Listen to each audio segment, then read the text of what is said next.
यही बचाते हैं, सबको बचाते हैं। एक बार बृकासुर नाम का एक असुर था, उसने सोचा कोई ऐसा देवता मिले जो जल्दी प्रसन्न हो जाए, हमारी कामना की पूर्ति कर दे। तो देवर्षि नारद जी मिल गए। नारायण नारायण नारायण। देवर्षि नारद जी को, देवर्षि नारद जी एक ऐसे महात्मा है जिनको कोई द्रोह नहीं करता। त्रिभुवन में कंस भी एकांत में बैठालकर सलाह लेता है, हिरण्यकश्यप भी उठकर आदर करता। कोई भी हो त्रिभुवन में, देवर्षि नारद जी से कोई नहीं, जिसको मिलेंगे बिल्कुल पक्की सलाह बताएंगे। कंस ने स्वागत किया, बैठाला और कुशल मंगल। हाँ प्रभु, पूरा प्रजा राज्य सब कुशल मंगल है। अभी अभी की बात है, वो वसुदेव जी आए थे लड़के को लेकर, हमने वापस कर दिया कि हमें तो 8वां से भय है। नहीं नहीं, गड़बड़ है।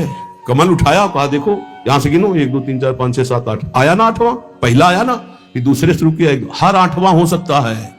उनको लगा कि नारद जी जैसा कृपालु कौन हो सकता है, और नारद जी को लगा ऐसे ये दया करेगा तो भगवान के अवतार में देरी हो जाएगी, क्योंकि 8वें में आना है, और जब तक ये दया करेगा तब तक भगवान विकल नहीं होंगे, इसको क्रूर होना चाहिए, क्योंकि भगवान का अवतार शीघ्र हो। हर कमल की पंखुड़ी को 8वीं बता दिया, हर बेटे को 8वां बता दिया, तुरंत बुलवाया।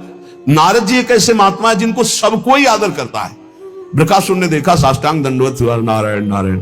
महाराज कोई ऐसा भगवान बताओ जो बहुत जल्दी प्रसन्न हो जाए। बोले वो तो शास्त्रों में प्रसिद्ध है, आशुतोष, देवाधिदेव महादेव, उनके ज्यादा आशुतोष, वो ऐसे देवता है बहुत जल्दी प्रसन्न हो जाते हैं, और कोई सेव संतरा की जरूरत नहीं भाई। देवाधिदेव महादेव देख लो, कोई देवता ऐसा भोग नहीं पाएगा, त्रिभुवन में कोई देवता नहीं ऐसा भोग पाएगा जैसा देवाधिदेव भगवान शिव एक चुल्लू जल में प्रसन्न। ऐसे कृपालु हैं कि जो कोई सृष्टि में ना स्वीकार करे, वो स्वीकार करने के लिए तैयार, उतने में प्रसन्न हो जाते हैं। बोले आशुतोष देवाधिदेव महादेव हैं।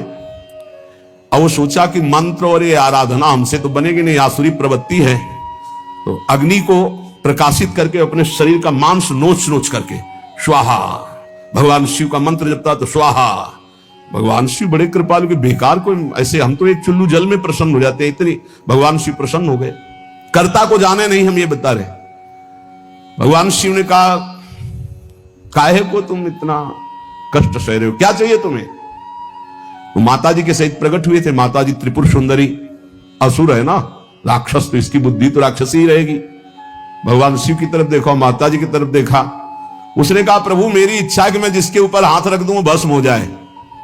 भगवान शिव बिना विचार किए बोले, तथास्तु, ऐसा ही हो। जे भी ऐसा कहा तो उसने सोचा परीक्षा के लिए भगवान शिव के ऊपर हाथ रख के देखे ना, इन्हीं का वरदान इन्हीं को। भगवान शिव के ऊपर ऐसे जो हाथ कर, भगवान भागे, क्योंकि जानते थे कि सत्य है, रख देगा भस्म हो जाएगा। शरीर तो भाई भगवान ने ही आदेश और वो वर दिया है, उन्हीं के बल से भागे, वो भी पीछे भागे। माता जी खड़े लीला देख रहे हैं।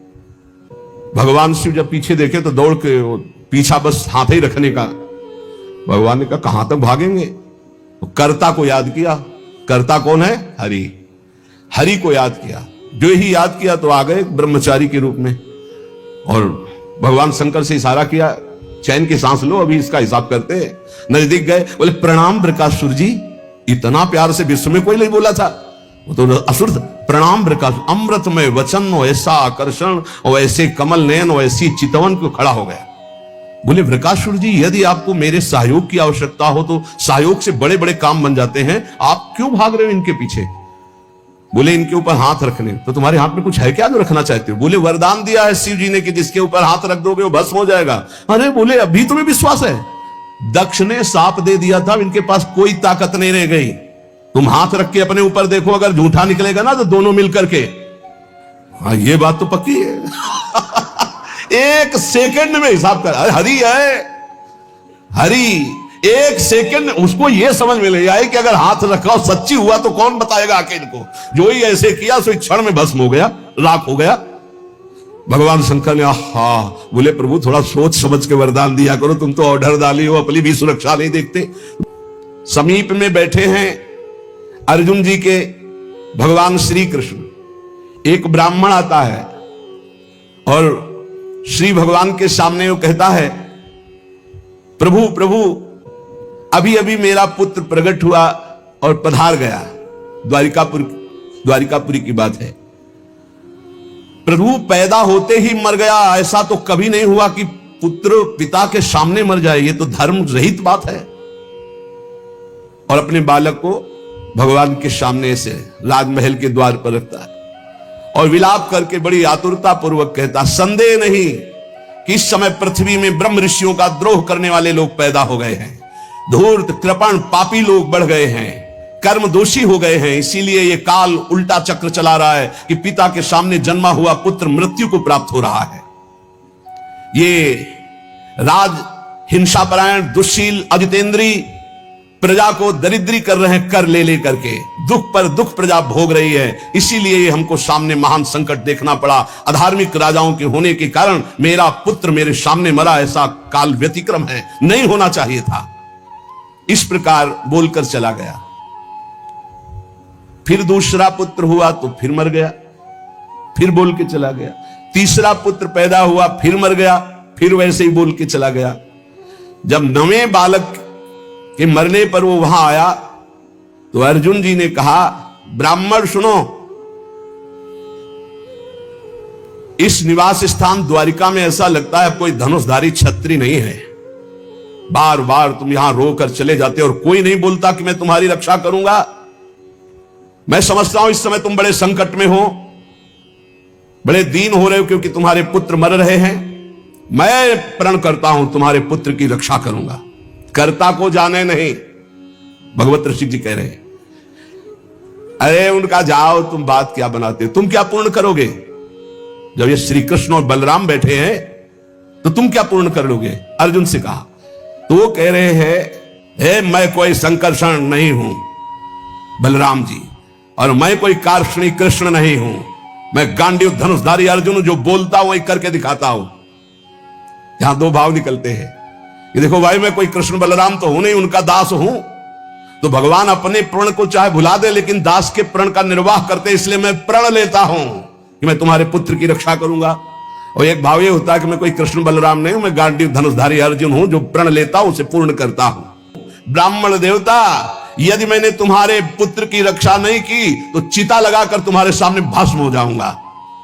मैं अधिक क्या कहूं, अगर मृत्यु भी सामने आएगी तो मैं जीत कर तुम्हारे पुत्र की रक्षा करूंगा, मैं वचन देता हूं। तब ब्राह्मण ने कहा, जय हो कुंती नंदन अर्जुन, तुम्हारी जय हो भाई, धन्य है, तुम्हारा बल पौरुष प्रशंसनीय है।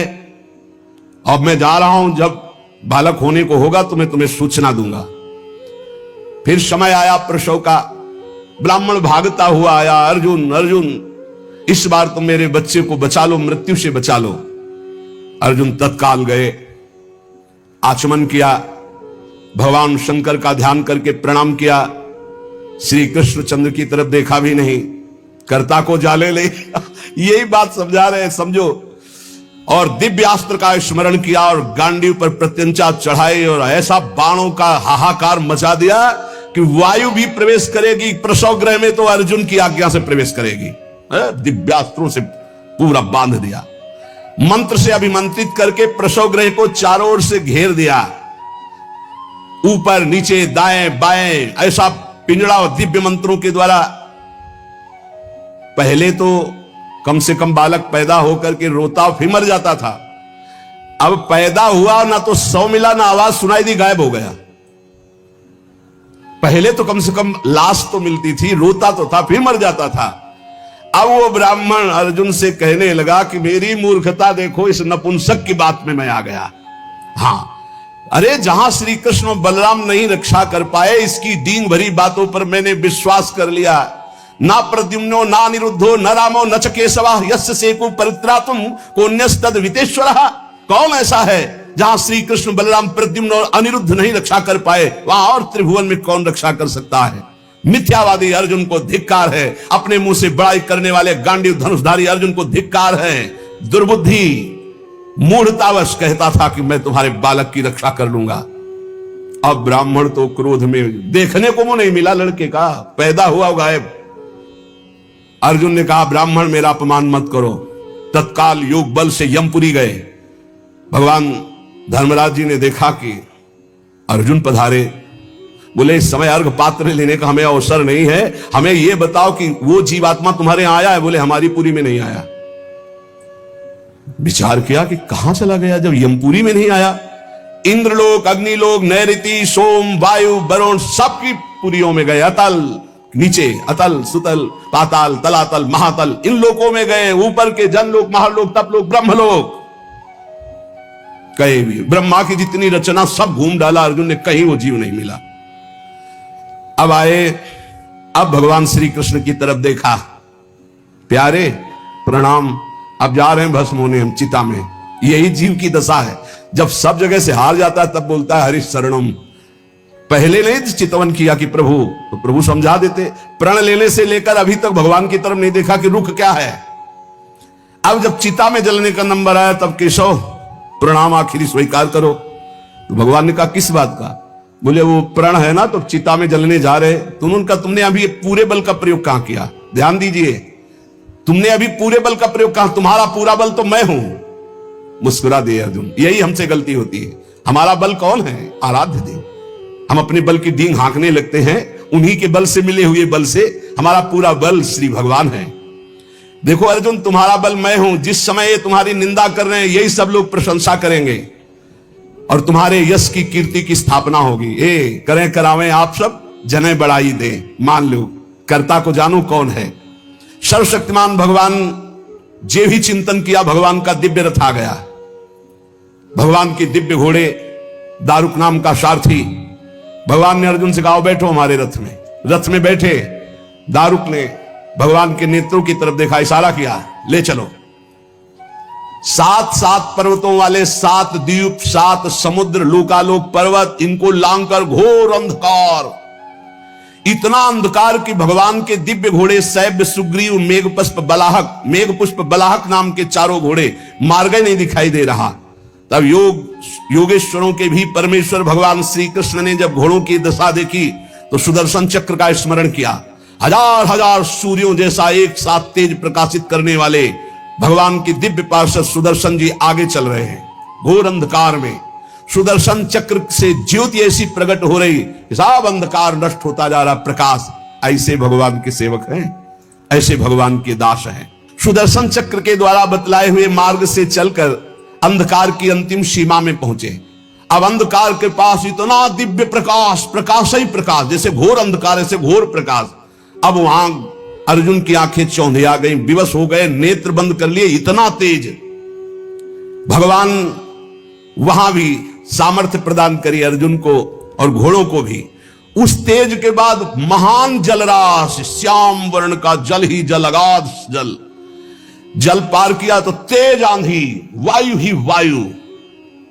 भगवान की ही केवल सामर्थ्य पहुंचने की और सामर्थ्य रही। अब वायु के प्रवाह में बड़ी बड़ी तरंगें उठने लगी। फिर भगवान ने उसको शांत किया। आगे बढ़े तो एक दिव्य महल, और उस महल में मणियां ऐसी चमक रही थी मानो हजार हजार सूर्य एक साथ प्रकाशित हो रहे। भगवान भगवान है, भगवान जैसा कोई नहीं। चारों ओर बड़ी ही उज्जवल ज्योति फैल रही है। देखा अनंत महिमा से युक्त भगवान शेष जी सैया बनाए हुए, और अद्भुत एक एक सिर पे ऐसे मणि चमक रही, ज्योतिर्मय। प्रत्येक फण पर सुंदर सुंदर मणियां जगमगा रही। 2-2 नेत्र, बड़े ही भयंकर नेत्र, और शेष भगवान का श्रीअंग कपूर जैसा गोरा है। कैलाश पर्वत के समान श्वेत वर्ण, नीले रंग की जीभ और गला नीला, भयंकर नेत्र, फणों पर मणि चमक रही। अर्जुन ने देखा शेष भगवान की सुखमयी सैया पर सर्वव्यापक महान प्रभावशाली परम पुरुषोत्तम भगवान भूमा पुरुष विराजमान है। अर्जुन बार बार श्री कृष्ण चंद्र जी की तरफ देख रहे हैं। भूमा पुरुष है तो एक ही, ये कहां ले आए? एक तो ये श्री कृष्ण, एक ये श्री कृष्ण, क्योंकि द्वारिकाधीश भी चतुर्भुज रूप और हरि भी चतुर्भुज रूप। शरीर की कांति वर्षाकालीन मेघ के समान श्याम रंग, अत्यंत सुंदर पीतांबर धारण की, मुख पर प्रसन्नता, कमल जैसे नेत्र, बहुमूल्य मणियों जटित मुकुट, कुंडल कांति, घुंघराली अलकावली, लंबी लंबी सुंदर भुजाएं, कौस्तुभ मणि, वक्षा स्थल में श्रीवत्स का चिन्ह, घुटनों तक माला। वही श्रृंगार जैसा द्वारिकाधीश का, वैसा ही प्रभु का श्रृंगार। अर्जुन ने देखा नंद सुनंद जय विजय ये सब पार्षद मूर्तिमान होकर, पुष्टि श्री कीर्ति अजा, ये चारों दिव्य शक्तियां, रिद्धियां निधियां, लोकपाल, ये सब वहां हाथ जोड़े खड़े हैं। वो भगवान श्री कृष्ण भी प्रणाम कर रहे हैं। तो अर्जुन देख रहे हैं कि ये है क्या लीला, अपने आप को अपने आप से, और कह रहे प्रणाम करो, ये अनंत महिमाशाली भूमा पुरुष भगवान है। अर्जुन भयभीत हो गए कि एक तो ये मेरे सखा श्री कृष्ण और दूसरे ये भूमा पुरुष। श्री कृष्ण ने फिर प्रणाम किया और हाथ जोड़कर कहा कि हे भूमा पुरुष, आप कृपा करके आदेश कीजिए। गंभीर वाणी में बोले, हे अर्जुन और हे श्री कृष्ण, तुम दोनों को देखने के लिए मैंने उन पुत्रों का अपहरण किया, मैंने अपने पास मंगाया। तुम मेरे ही अंश से प्रकट हुए हो और धर्म की रक्षा के लिए पृथ्वी पर अवतार ग्रहण किया, पृथ्वी के भार से दैत्यों का संहार कर चुके हो। अब तुम्हें लौटकर हमारे ही स्वरूप में फिर विलीन होना है। तुम पूर्ण काम सर्वश्रेष्ठ हो, जाओ अभी कुछ कार्य बकाया है, लोक संग्रह के लिए वो कार्य करके पुनः मेरे पास आ जाओ। भगवान श्री कृष्ण भी हाथ जोड़े खड़े, अर्जुन भी खड़े हैं।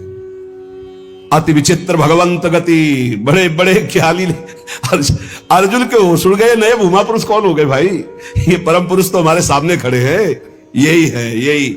अगर ये अपने रहस्य को न बतावे तो कोई, इनका एक नाम है अनंत, कोई अंत ही नहीं पा सकता है। अर्जुन और श्री कृष्ण को आदेश किया, सर झुकाकर, अर्जुन देखते जा रहे, सर झुकाकर भगवान कह रहे जो आज्ञा। फिर वो सब बालक वापस कर दिए, उन बालकों के लिए वैसे ही मार्ग से फिर द्वारिका में लौट के आए। और बालक अपनी अपनी आयु के अनुसार बड़े भी हो गए थे, वैसी आकृति रूप क्योंकि पहचान ले, श्री कृष्ण अर्जुन ने उनको समर्पित किया। अर्जुन के आश्चर्य की सीमा न रही, तब उन्होंने अनुभव किया और भगवान से कहा, प्रभु मुझे पता चल गया। बोले क्या? बोले पूरे जगत में जिसके बुद्धि बल, ज्ञान बल, पौरुष बल जो कुछ भी है वो हे श्री कृष्ण केवल आपकी कृपा से है, ये मुझे पता चल गया। यही पता चलना है, इसीलिए रोज सत्संग सुनो। एक बार सुनने से काम नहीं चलेगा। गीता सुनने के बाद क्या कहा था? नष्टो मोहा स्मृति लब्धा। फिर क्या हो गया? फिर मोह। ये हवा है, आंधी है, कभी भी गंदा कर सकती बुद्धि को। देखो अर्जुन जी ने गीता सुनने के बाद कहा था नष्टो मोहा स्मृति लब्ध, फिर मोह हो गया, मोह माने अज्ञान। फिर कहने लगे कि मैं कोई श्री कृष्ण बलराम, आज फिर बोल रहे हैं आप। इसीलिए निरंतर भजन और सत्संग के लिए महापुरुष जन कहते हैं, जिससे हमारी बुद्धि रोज पावन होती रहे। जैसे पोछा लगा दिया, सोनी लगाने के बाद और दरवाजा खुला छोड़ दिया तो फिर गंदा होने की संभावना। इस समय हर इंद्रियों को शासन में रखते हुए नाम जप करते हुए ये परम पद तब प्राप्त होता है। ये बहुत जल्दीबाजी में फिर सब बिगड़ जाता है। धैर्य पूर्वक भगवान का आश्रय लेकर नाम जप में लगो, इसी से परम मंगल होता है, इसी से परम लाभ होता है। क्योंकि भगवान शंकर भी जिनका चरणोदक माथे पे धारण किए हुए हैं वो भगवान श्री हरि है। एक बार सरस्वती नदी के तट पर ब्रह्म ऋषि जन यज्ञ कर रहे थे, तो उसमें सब ऋषियों ने कहा कि यद्यपि भगवान ही सब रूपों में है, पर भगवान के किस रूप को सर्वश्रेष्ठ मानकर आश्रय लिया जाए और अग्र पूजा की जाए यज्ञ में। भगवान के सब रूप हैं, हमें कोई संशय नहीं। तो उनका प्रगट रूप की